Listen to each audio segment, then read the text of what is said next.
Tere! Meie oleme Eestist, Muhu saarelt. Muhu on Eesti suuruselt 3. saar ja Eestis on Muhu tuntud oma väga värvilise ja rõõmsa tekstiili ja rahvariiete poolest. Ma tahaksin näidata meie tekstiilide muutumist läbi aja. Et kui 19. sajandist on teada, et Muhu tekstiilid kaunistati algselt geomeetrilise tikandiga, siis edasi hakkas geomeetriline tikand muutuma lilltikandi moodi, mis algselt jäljendas veel geomeetrilist kompositsiooni, aga hakkas edasi minema juba rohkem naturaalsemaks.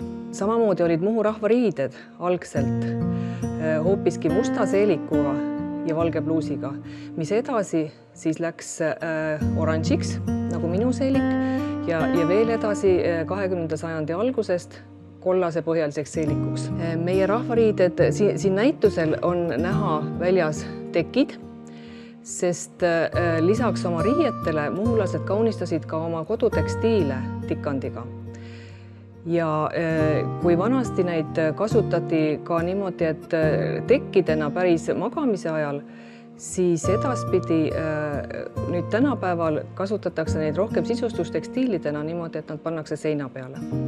Nüüd ma tahaksin rääkida ka rohkem sellest geomeetrilisest tikandist. Rahvariided muutusid niimoodi, et kui alguses see must seelik oli alt horisontaalsete triipudega, siis 19. sajandi teises pooles, kui hakati kandma punasetriibulisi seelikuid, siis seelikud läksid pikitriibuliseks.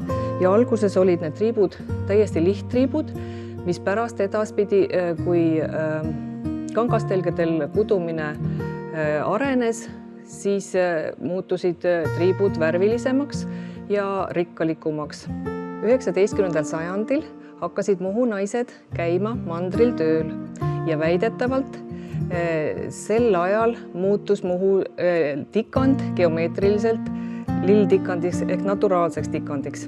Siis tulid ka kandmisele sellised lilltikandiga kaunistatud pätid ja need on sellepärast erilised, et kantakse tänapäeval ka igasuguste muude riiete juurde, et need ei ole tänasel päeval mitte ainult rahvarõiva osad, vaid täiesti igapäevaselt kantavad jalanõud. Siin on nüüd näha pätid, mis on näitusele toodud, aga selle komplekti juures siin on näha nüüd pätid jalas. Samamoodi on tikitud sukad, keera korra külg, siiliku ai, alumine äär, põll, kampsun ja eriti rikkalikult on kaunistatud peakate ehk tanu. Ja sarnaselt nüüd nende riietega muutus ka sisustustekstiilide kaunistamise viis.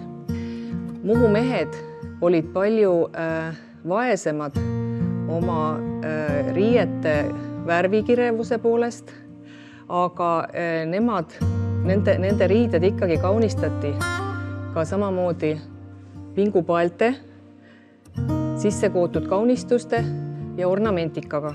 See kampsun on nüüd tehtud selline, et ta käib siit eest külje pealt lahti, aga vanemad tüüpi kampsunid, eriti pidulikul puhul, tehti eest avatuna ja kahelt poolt külgedelt kaunistatud.